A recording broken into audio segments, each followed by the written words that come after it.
Well, welcome. Good afternoon to 7 Ways to Wreck Your Holiday Season. I'm Jones Loflin and thrilled to be with you as we talk about the struggles of this season, all the busyness, and how do we make sure that we're focused on right things so that this is a positively memorable holiday season and not a negative one, if you will. As we start today, for those of you who aren't a part of my community, I'd love to have you to be a part of my community, and we'll give you some information on how to do that at the end of the session today. A couple of things for our time today. Please feel free to type into the chat at any time today with comment or question. I'll be watching that. Also today we are recording, so we'll be sending out a link to that as well. I'll also let you know how you can get a PDF of this session, as far as a PDF of the document of this session when we're done or when we're finished today. With that, let's get started. Real quick, announcement from me. Just to, I always want to take just a second. I promise not too long. This will not be an infomercial, but I did want to spend just a moment talking about something that's new from me right now. Some of you may remember back in August, I launched jonesu.com. It's a place for coaching or courses and eventually coaching programs, courses that you can sign up for, become a subscriber, and have access to for 1 year. And I'm so grateful for all those folks who signed up for my Be on Purpose course and have gone through that, and I appreciate the feedback on that. We're constantly evolving that course, because that's the great thing about an on-demand course, is that I can be improving it even while people are taking it on the front side. Thrilled to announce that last week I launched How to Make Working from Home Work for You. This is not a, get you out of the ditch and start working from home course. This is a course to help you improve your productivity in a work from home environment, working remotely, anytime you're not working in that normal physical workspace. And regardless of what happens in 2021, we know that working from home is part of our DNA now. It's part of our fabric. So why don't we get the tools to be more effective and successful in those? So with that, I hope you'll visit jonesu.com, check out those courses, and see how to become a subscriber to jonesu.com. Until January 15th, I am holding the price at $139. That price will go up to $189 January 15th. All right, enough of the infomercial for today. Let's get on to the content at hand. Why is it going to be harder to make the most of this holiday season than in past years? I mean, it's not like holidays are a new thing for us. We have this season every year. I think it's because of the uncertainty that continues to surround and swirl around us. Whether it's, as I mentioned a moment ago, the working from home and what that's going to look like for you in 2021, the unrest that has been a part of our country for a while now. I was in the grocery store yesterday, and yes, we're still seeing those items that are hard to find. Yes, the main election seems to now be over. There's some other things happening in January, and that's uncertainty. Even with the coronavirus, and we're all excited. I caught myself, what was it, last week when we heard about hey, the vaccine's been approved, is that, I start going, yes, this is a step forward. I was so excited. And then almost in the same moment, I'm like, well, when am I going to be able to get it? I don't know. And so that uncertainty, it's amazing how our we just run to uncertainty, and it causes us so much physical, mental, and emotional pain sometimes, because we don't have that certainty. And so I think it's going to be more important than ever for us to make the most of this holiday season, to recharge personally, to prepare professionally for 2021, and certainly to nourish those relationships that are so much an important part of our lives. So how are we going to do that? Well, I want to start today with our first polling question about that, just to kind of find out what's going on in your mind. And so our first polling question today, very simple one, and you can check multiple boxes on this one. What are your expectations for the holiday season? What are your expectations for the holiday season? Take a moment now and put in your answers. And yes, you can check more than one. What are your expectations for the holiday season? Okay, see lots of comments. For those of you who are new to my virtual sessions, I normally try to get to about 90% response rate. We're already at 85. We've only been doing it for 30 seconds. Thank you. We are at 90. I'm going to keep it going for a few more seconds. A couple others of you may want to chime in. On that, but I'll share the results with you. And we got 100%, 100%. Now that's my people. Thank you. So let's see what we said. Sharing the results. Number one answer was take more time for self-care and personal renewal. I want you to remember that answer, because one of the 7 points today deals with that very statement that you made, okay? Then we look down the list. 70% of you said have a more relaxed pace. Just saying that, isn't that great? Just saying it. In that way. And then the numbers really drop off, don't they? I mean, 30% said make it through a family get together without hurting someone. And then 20% of you said enjoy quality time with friends. So those are your expectations. And I think that's important, because as we think about this season, remove that poll. As we think about this season, one of the 7 ways to wreck your holiday season is to fail to get real about your expectations. What do you want this season to bring to you? We say we want to have a relaxing holiday break. Okay, what does that look like? We say we want to spend more time with family. Well, again, how do we quantify that?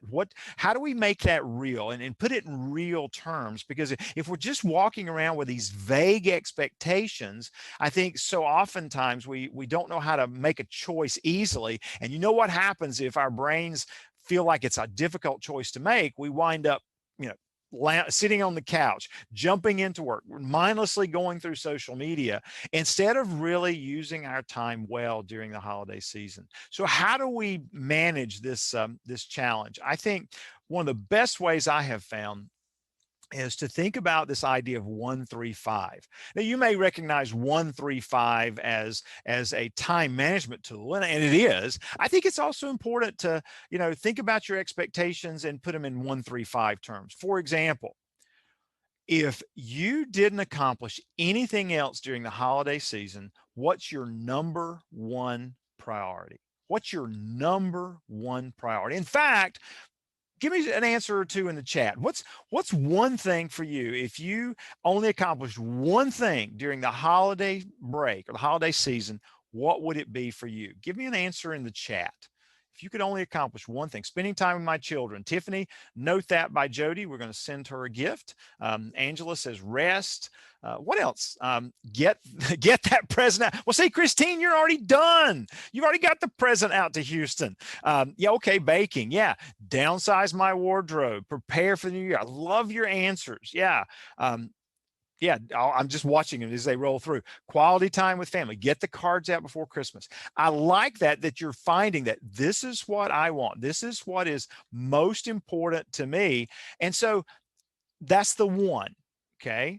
Now, then if I were to ask, and you don't have to type these answers in the chat, but what if there were only, after you got that one thing done, what are 3 middle-sized things that you want to get done over the holidays? And you know what the 5 is. The 5 is, or what are 5 small things?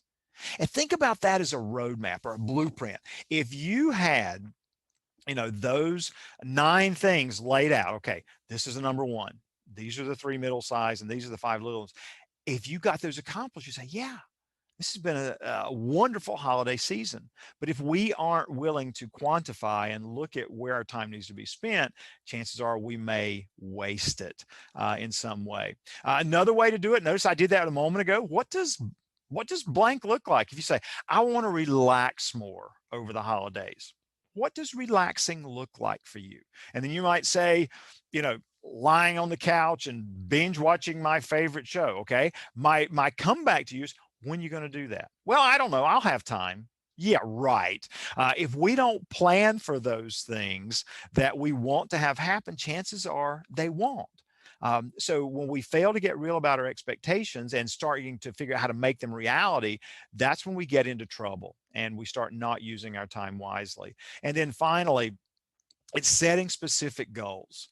being as specific as possible. I want to engage in this activity 4 times over the holiday break. I want to invest 30 minutes a day in me, in myself. I want to have a quality activity with my immediate family members, one with, a quality event with each family member each day. I don't know what that looks like for you, but I think it's really important to get specific.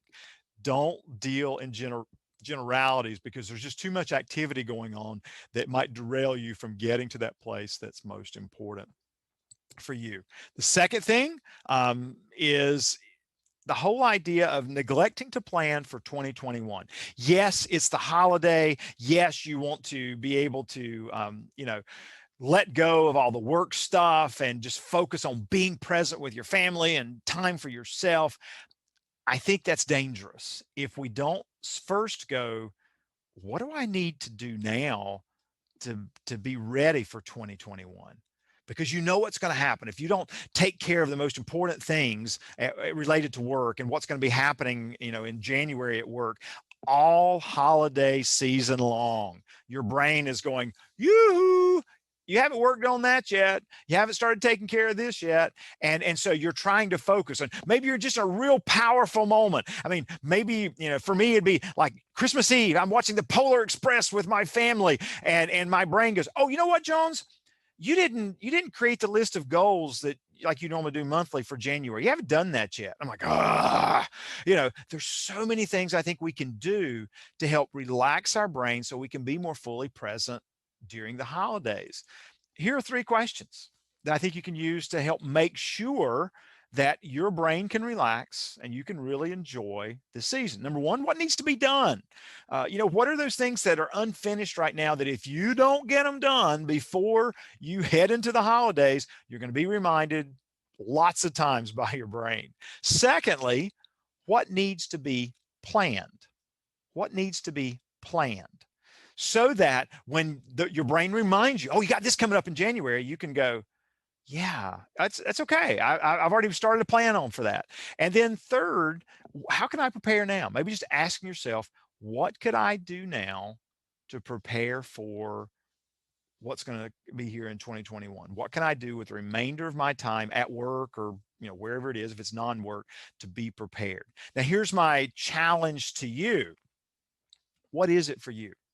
In fact, let's just pick done. Let's pick done. That's the one that's my favorite because so many times with it. Somebody type into the chat, what's something you recognize that you need to get done with before you go on holiday break so you can relax a little bit more? Thank you, Jody. Grant applications. Okay. Sadie, Tiffany on this one, take the 5th response. I know we got lots of people chatting in, so we'll take the 5th response on this one. Complete reports. Thank you, Joe. Facilitating planning to my counter, monthly reports through, process. See, these things, what you need to work on so that you can relax over the holidays. Thank you, Kip. Erase the bad vibe from 2020. So in other words, you want to do that so you can really relax in the holiday. Wow. Yes. Thank you. Lots of great answers there. So this is important. I think planning for 2021, and you get the ideas here. So now let's move on to our second polling question, which leads into our third idea for today. One of my favorite ones of the group. Let me get that polling question up here. Polling question 2. Here it is. What would you like to say no to during the holidays? Okay, what would you like to say no to? Give me some answers here. What would you like to say no to? This one you can only choose one, if I remember correctly, when I set these questions up. What's something you'd like to say no to during the holidays? Okay, we're at 73%. I'll give you a little more time to come up with your answers there. All right. Oh, I see the one that's interesting here that, you're going to get lots of grief from me. No, I'm just kidding. All right. So I think we're there. Yep. I'm going to go ahead and end the polling. I'm going to share the results. Wow. Surprise, surprise, as Gomer would say on the Andy Griffith Show. 76% of you said, I want to say no to an overpacked schedule. Hmm. Wow. Okay. Well, let me tell you, you know what got you into that overpacked schedule? Let me go ahead and close this out and move on to our next point. What got you to that point was saying yes to saying yes to way too many things is what gets us in trouble, isn't it, during the holiday season? And you're going, okay, smart guy, how do I not say yes to everything? Because I don't want to hurt somebody's feelings, and there's all these parties and events and activities that I want to go to, and so how do you, what do you suggest I do? Well, I'm glad you asked. Um, I think there's several ways you can do it. Number one is to identify some filters. Force yourself when you get ready to say yes to something, or you're thinking about adding something else to the calendar, say, if I say yes to this, what am I saying no to? We forget that every time we add something to our schedule, it takes away the opportunity to do something else. And even if it's just a 2 hour get together, if I say yes to this event, what am I saying no to? Of course, we know one of the things you're probably saying no to. It's time for yourself, which we'll get to a little bit later. We haven't forgotten that one. But create some healthy boundaries. What is it that an a non-overpacked schedule, or a sane schedule, is that the language we want to use? What would a sane schedule look like for you? And again, notice what I'm challenging you to do here is to be specific, because we just expect things to fall into place, and that's when things fall apart during the holidays, is when we aren't intentional about planning. So create some healthy boundaries. Maybe you say that we're only going to go to X number of events, or we're going to have X number of nights at home where we're not going to go out this year, or be involved in other things. We're only going to have this happening. We're not going to go shopping more than this. I don't know, but when I put healthy boundaries, what I'm talking about. In fact, let's just go there for a moment to the chat. Somebody type in, what's a healthy boundary you recognize that you need to create for yourself to prevent an overpacked schedule? What's a healthy boundary that you need to create for yourself so that you don't have an overpacked schedule? Give me some thoughts in the chat. Schedule nights that we eat out. Okay. Alicia, Tiffany, make sure you get Alicia, tag her as someone who's going to get a gift. Let's send one to Cassandra too. I love that. Placing my finger on the calendar. That's great. Wanting to help everyone with everything. Oh, what great answers we see here. I wish I could give gifts to all of you so I could say, you get a gift, and you get a gift, and you get a gift. Schedule time to rest. If Justine wasn't already on our list of gifts, then make sure you put her on it. Scheduling time to rest. And some of you are probably looking at that going, that sounds weird. Isn't that so important to schedule time to rest? Because if not, you're going to be busy. You're not one of those people who tends to go, oh yeah, I like resting. You're going to feel guilty when you sit down. So scheduling that allows you the opportunity to go, yeah, that's on my list. I need to do that. The third one is one that some of you have heard me talk about in some of my other training sessions, but I just think it's really valuable at this time of year. It's using the strategy of yes, no, yes. And it comes from the book, The Power of a Positive No. Fantastic tool to use during this season. Okay. Let's imagine that some person in your life, a friend, okay, invites you to go out to dinner. And you're already thinking, you've put up that healthy boundary, that you have said to yourself, we're only eating out 2 nights per week during the holidays, for whatever reason, because we want to spend time with our family, because we want to eat healthier. We've been on the go a lot. Whatever reasons are fine. They're yours. So that person asks you to go out and eat. So you start with yes, not no, but you start with yes. And if you were saying it to me, Jones, my family and I made a decision that we want to limit our eating out to 2 times a week. It just gives us more time together as a family, and it, gives us the chance to not be so rushed. That's your reasons. And see, you've already established to them, hey, this is part of my plan. This is not just something I don't like you. This is a part of our plan. So that's your yes. It's very logical. It's very methodical. Then you move to the no. Jones, for those reasons, I'm just not going to be able to. I'm not going to be able to say yes to going out with you this week. Say, no. Now here's the magic. Yes, with a question mark. The magic is, I'd love to get together for coffee after the first of the year, or maybe even New Year's Day. You can pick a day for them. But I'd love to get together for coffee. Could we do that? You notice you offer them an alternative that's less taxing on your schedule. It meets with your boundaries or your expectations, instead of just giving it up because you hate to make them feel bad. You've given an alternative. Now they may choose to say, well, that's okay. Well, another time.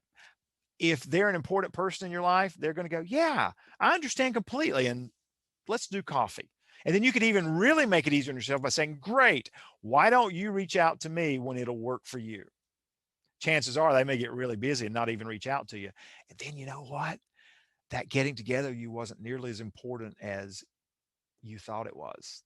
And so, again, I know that's tough language, but if we're going to take control or more control of our holiday season to have the kind we want, I think we've got to take moments like that.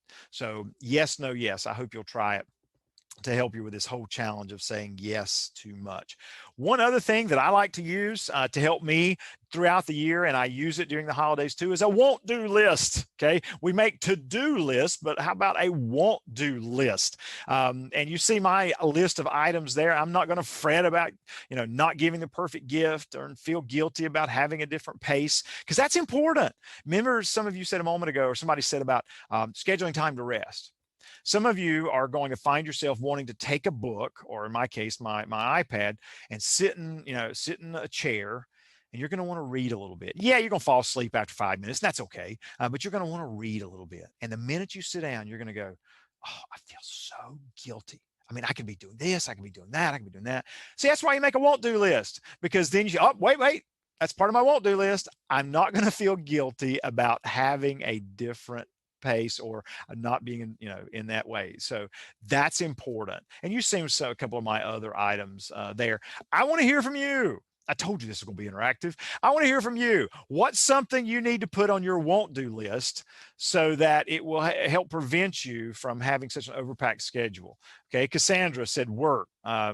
I won't give up. No, Sadie, I didn't say you had to give up Christmas. Well, I guess that is a won't do list. I won't give up Christmas movies. Yeah. Send her or put her on our gift list, Tiffany. That's a great answer. Feeling responsible for things I am not responsible for. Wow. Yep. Put it on the list. Feeling responsible for things I'm not going to do. Yeah. Things I'm not going to do. I love your answers there about those things. See, again, it's creating structure and order to this holiday season. That's what I think is so valuable about creating a won't do list. Okay, let's move along. Our session today is probably going to run about 45 minutes. I know that's longer than some of the sessions I have, but I just found that there are so many of these things I wanted to talk about today. So I hope you can stay with us. If you have to leave early, then you will be getting a link to the recording of this session. All right, next polling question. Oh, this is a good one. Let me get that one up. Polling question 3. Okay, here's your question.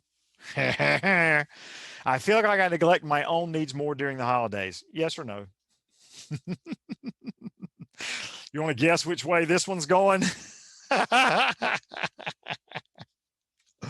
Oh, goodness. All right. And I think we are at 91% right now. I'm going to give it till 30 seconds. Then I will close the poll and we will look at it. Interesting answers. Tilted the way I thought. Okay, we've reached 30 seconds. Let's end the polling there. Let me share the results. 81% of you said, yeah, I feel like I neglect my own needs more during the holidays. Does anybody remember a long time ago, and a galaxy far, far away, does anybody remember at the beginning of our session when I ask you, what are your expectations for this holiday season? So many of you said, what is the number one answer? I think it was the number one answer was that you wanted to have more time for yourself and to relax. But now you're saying, well, yeah, but I feel I neglect my own needs more during the holidays. We got a challenge here, don't we? And I appreciate your honesty. We're going to do something about that, because remember what the holidays are designed for. Yes, they're for celebrating, our beliefs, life, all those types of things. Holidays are that perfect time for you to rest and recover, not to be more busy. Yes, you want to take care of others. That's noble. But if you're doing it at the expense of being your best self, then that's not healthy. And so let's see if we can work on that today with some suggestions. What's the way you wreck it? Yeah, putting yourself last. Putting yourself last is the way that happens. And so how do we not put ourselves last during the holidays? How do we move ourselves at least to the middle?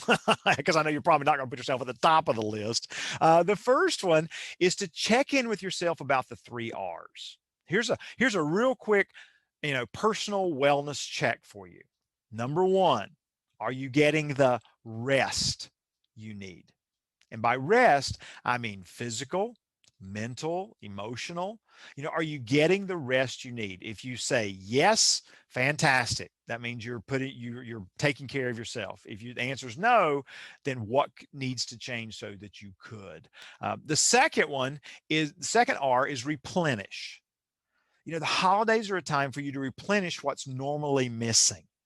So you have to ask yourself, what is missing? It normally keeps me motivated and excited about life. And by naming it, then you go, okay, am I replenishing that in my life right now? If yes, fantastic. If not, what needs to change? First R was rest, second R was replenish, and third is refocus. Are the holidays giving the opportunity to be a little more reflective? Are you so busy, yes, as someone put in the chat, taking care of other people, that you're not even getting that time to reflect? Second thing is to plan something for yourself daily. Plan something for yourself daily. Determine something you're going to do for yourself every day. And it doesn't have to be anything, huge. It could be something small. But plan something for yourself daily, even if it's 5 minutes or 10 minutes. If it's a walk, if it's your favorite TV show or one of those Christmas movies that somebody mentioned earlier, plan something to look forward to that's just for you, and tell other people about it. Unless I miss my guess, there are people in your life who care and love about you, that if you said, I want to do something for myself each day, they're going to look at you and go, well, it's about time. We've been trying to get you to do that for years. But think about the small things you could do and tell people about it. I'm so looking forward to blank, to help me to take care of myself. For me, I got to tell you, one of the things that I do for myself in this season, I'm going to show my connections to NC State University here, but I have a supply of Howling Cow eggnog in my refrigerator. And so certain evenings, I have to ration the stuff because number one, it's not healthy for you, but man, it's so good. And number two, I've only got, a small amount. I love to pour some in a cup. I love to sit down looking at the Christmas tree, turn all the lights off except for the Christmas tree after everybody else has gone to bed, and just. So some days that's what I plan for, that I'm going to do that evening. And I get excited all day. I know I need to get out more, but I get excited about doing that because it's something just for me to do. So that's what we're talking about. Then third, and when you're talking about putting yourself last, is spend time with the people who value you. Spend time with the people who value you. If you're saying yes to everything, and if you're trying to be a people pleaser, you're probably putting yourself in situations with people who don't value you and what's important to you. And yeah, you can't get away from all of them. And I don't know that you should, because if you've got a servant's heart, you want to be there for them. But again, if you're letting other people drain so much from you, then you need to spend more time with the people who value you and pour into you.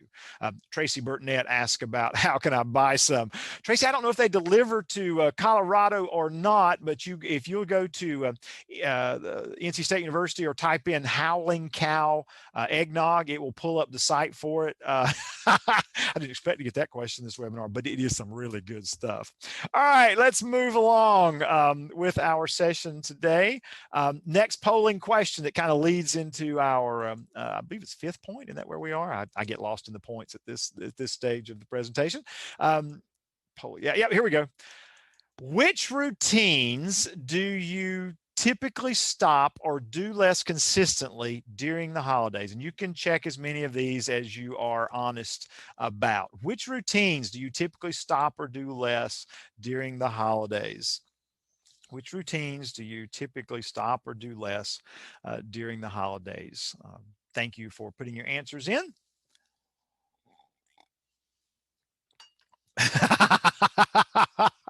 Sarah said, oh my, I just checked them all. And so that should be telling us something, shouldn't it? Yeah, here we go. And so then let me end the polling and see how many of you might need to go for counseling. Just kidding, because I would probably check them all at some point. Here, number one answer. Yeah, eating healthy. Surprise on that one, right? But then 60% of you said exercise. 50% of you said planning your day. 35% of time journaling, reflecting, or reading is what you let go of, or as far as routines, and that's dangerous, because when we stop them all, and again, most all of us are guilty of stopping all of them at some point during the holiday season, is remember those pieces, those routines, those habits are in our schedule for a reason. They make us a better version of ourselves. And if we drop all of them, is it any wonder that we literally physically feel bad, emotionally don't have the energy we normally do, and mentally we just are scattered all over the place? And so it's important for us to think about, how do I not get into that rut? And let me just take a moment here. I had a situation, in fact, over Thanksgiving, where I had not eaten well. I had not exercised. I had not done several of the things that I normally do. And so then I started noticing I wasn't sleeping as well at night. And some people who were very close to me in my family reminded me that I wasn't as pleasant as I normally am. And I'm going, what gives here? And then I started thinking, yeah, I've dropped almost every one of the routines or habits that I've developed that help me to be at my best. And so the next slide is not going to tell you, relax, that you need to keep all of your routines and habits. But I do think it's important that you start, maintaining some kind of schedule that keeps those routines built in some way into your day. And the first one of those is to plan your entire day. And it's, somebody say, well, Jones, I don't like planning my day. You're in the work mindset. When I say plan your day, I think you need to plan time for yourself. You need to plan time to goof off. You need to plan fun time for the people in your life. You need to build those things into your day so that they get done. Secondly, it also helps you see where you could put those routines into your day. Maybe you can't exercise or work out like you normally do, but you could probably get some walking in. I mean, even if the weather's tough in your part of the country, you can still take a brisk walk or do something. But if you don't have it planned about where it's going to go in your day, chances are you won't do it. And then as you start not feeling as energetic because you're not eating as healthy and you're not doing your reflecting and your journaling, it becomes a death spiral, doesn't it? And so I think it's really critical that you try to keep some of those routines by finding where they fit in your day. The final piece there on that one that's important is finding an accountability partner. Tell somebody that you want to, exercise more consistently, or that you want to eat a little healthier. Notice I didn't say eat healthy. I said just a little healthier. We've talked about some things already. Set some healthy boundaries related to, things that you might do that would keep you from engaging in the routines that are important. If nothing else, commit to keeping one routine that helps you to be at your best during the holidays. Curious, and let's put some answers in the chat. I haven't given away anything the last few minutes. What's one routine that you would commit to right here in front of all these other people today that you want to keep doing over the holiday season? What's one routine that you commit to? Give me some answers in the chat. What's one? Waking up early? Okay. Taking time to read devotionals. Okay. Running. Kip Damrow. Make sure, Tiffany, send Kip Damrow something, because running is something I tend to slack off on. So we're kindred spirits there. Drink more eggnog. Thank you, Tracy. I appreciate your sense of humor. That means you have to exercise more. Oh, Linda, let's think before eating. Yeah. Tiffany, send Linda. Let's put Linda on our list. Think before eating. Wow. It's so important on that one, because so many times during the holidays we react instead of respond and thinking. So thank you for your answers there. That keep popping up. Mindful eating. Thank you, Julie. Noto. It's good to see you here today. So those are some of the things that are important there about maintaining that schedule. All right, next polling question. You are going to so love this one. You are going to be telling the people at your dinner table about this one tonight. Okay, here it is. Who is the most emotionally draining person you have to spend time with during the holidays? Who's the most emotionally draining person you have to spend time with during the holidays? And no, you cannot check all of the boxes. This is a single choice answer. Who is the most emotionally draining person you have to spend time with? Okay. All right, good answers coming up here. We are at 85%. I'm going to see if we made it to 90 in 30 seconds. Oh, we made it to 95%. Oh, we made it to 100%. Love my people. Thank you for being so passionate and participating. All right, here are the results. 48% of you said the most emotionally draining person you have to spend time with during the holidays is an immediate family member. Yeah, we'll just leave that one there. 33% of you said an extended family member, your Uncle Larry, Aunt Matilda, or a cousin in that sense. So yeah. And so again, I want you to think about, how do you address that? How do you deal with that? Because one of the things that happens during the holiday season, as you well know, is that you let people control your holiday cheer. You're so excited about your holidays. Maybe you're keeping some of your routines in order. You've built some me time into the holidays, and then you start going to events and activities, and that person is there. 48% of you said that person lives with you. Now, Jody's right. COVID may prevent some of these challenges this year. So you may have a built-in way to avoid this one. Thank you, Jody, for reminding us of that one. But if you will physically need to be around some of those kinds of people, here are some suggestions I have for you, and especially if they're an immediate family member. Yeah, I know this one stings a little bit, but this has been one of the most powerful phrases that I have learned in how to manage less than healthy relationships in my life that can't be maybe rectified or improved by normal means. Casual relationships deserve casual time. If someone is one of those emotionally draining people, and with the ability that I have control, I'm not going to give them my prime time. I'm not going to give them as much time as I normally would. You got a friend in your life who loves to talk about drama, and they want to get together for a holiday meal or something. How about getting together for coffee, or maybe meeting for dessert somewhere? Take it down a notch with them. Don't let them have your prime time. Let it be a more casual, less taxing amount of time that you're going to spend with them during the holiday season. And so I think that's one of the tools that you can use. Some other things to do, it's kind of like I said, casual time. Limit your exposure. How can you limit your time that you're going to spend with them? Being honest with them. That's why scheduling your entire day is so important. You see, you have legitimate reason to say to that draining person, I already had these other things planned in my day or in my week or in my evening. But if you're standing there and they say, well, what do you got going on? Saying, but if you've already had something planned. Now, you didn't tell them what you had planned was to sit and watch It's a Wonderful Life for the 55th time, but that didn't matter. The key is, if you plan something, then you have legitimate grounds to say, you wouldn't say it to them, but I'd rather be here than with you. But if you just say, I'm sorry, I already had something planned. That's a start on that.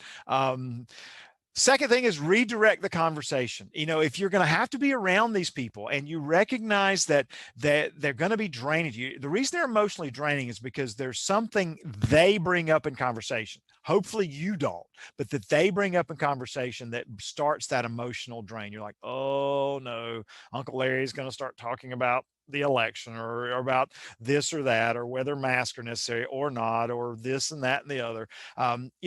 If you can redirect the conversation, even say to yourself, you know what, it has been a weird year, Uncle Larry, and I have made the commitment, talking about a won't do list, I've made the commitment that I'm not going to engage in any political discussions during the holidays. So we can talk about anything else, but I'm just not going to do it because I want to really enjoy my holidays. Now, Uncle Larry's probably going to look at you like you've got three heads, walk off and find somebody who will engage with him in a conversation about politics. And you're walking away going, Jones is a genius. Now, I'm exaggerating, but you understand my point.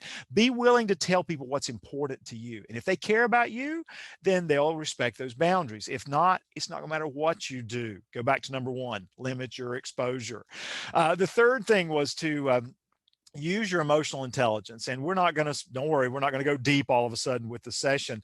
But I think it's important to know your emotions. What are those things that cause you to get, negatively charged about something, and recognizing those in yourself? And then, okay, how am I going to manage that? Am I going to redirect it when that topic comes up? Am I going to take a deep breath? Am I going to, engage in having more empathy for this person? But what's the coping mechanism that you could use to help you to better manage your emotions so that they aren't stealing so much of your holiday cheer? One other quote related to this, I thought this quote was absolutely brilliant. I know that in normal years, I have lots of conversations with people, and I'm listening to them talk about how they need to maybe get in shape, or maybe they need how to, do a better job, with their children, or they just, or, they're talking about some of the struggles they're having. It's, gosh, you really need to manage your money more effectively. Look at this quote. It's important to recognize when you prioritize someone else's wellness more than they prioritize their own. I get way too many wads, as we say in here in North Carolina, because I hear somebody talking about something, and I get all up in arms about, oh yeah, well, they need to do this, they need to do that, when I'm learning that I just need to go, interesting. Now, if I'm really passionate about helping them, what I need to do is not try to do it during the holiday season, pack it into this moment, because you're not going to be the first person in 20 years to change them, but say, you know what, so-and-so, I'd love to get together and talk about that some after the holidays. And then if you want to pursue that, great. But in that moment, when you're trying to enjoy the holidays, don't prioritize someone else's wellness more than they prioritize their own. It gets you in trouble every time. Believe me, I know from experience. I start trying to share solutions and answers, and the only thing happens is that they get mad, and I do too, in that way. All right, final polling question of the day as we're beginning to wind down a little bit. More of a self-reflection type of question. Let me get to that one. Poll question 6. Here we go. I tend to spend more time focusing on what's going wrong instead of what's going right. I tend to spend more time focusing on what's going wrong instead of what's going right. We know which way this question's going, don't we? But it's important to at least raise our hand and say, yep, this is me. Okay, we are at 24 seconds. Oh, we got another 100%. So grateful for all of you today, and your great participation. All right, let's end the polling and look at results. 71% of you said, yeah, I tend to spend more time focusing on what's going wrong instead of what's going right. And that's tough, because when you do that, you rob yourself of the joy of the moment when you're always looking for how could something be better.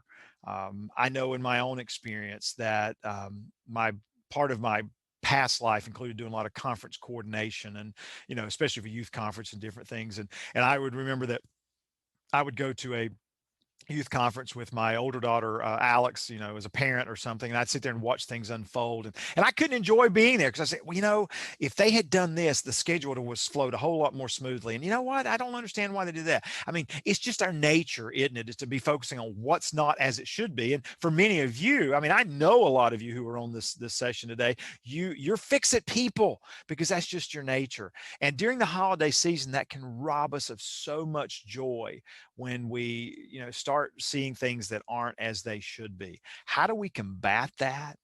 I think gratitude is the key, because what happens is when we start trying to fix things, we're not grateful for the way they are. We wish they were a different way. And so I think starting and building more of a consistent system of gratitude is helpful in that way. How do you do that? Well, I don't have perfect answers. I don't on anything we've talked about today, but I do think there are a couple ways that you can improve this attitude of gratitude. Julie Noto just typed in choose joy. Yeah. One of those ways I think is do 3 a day.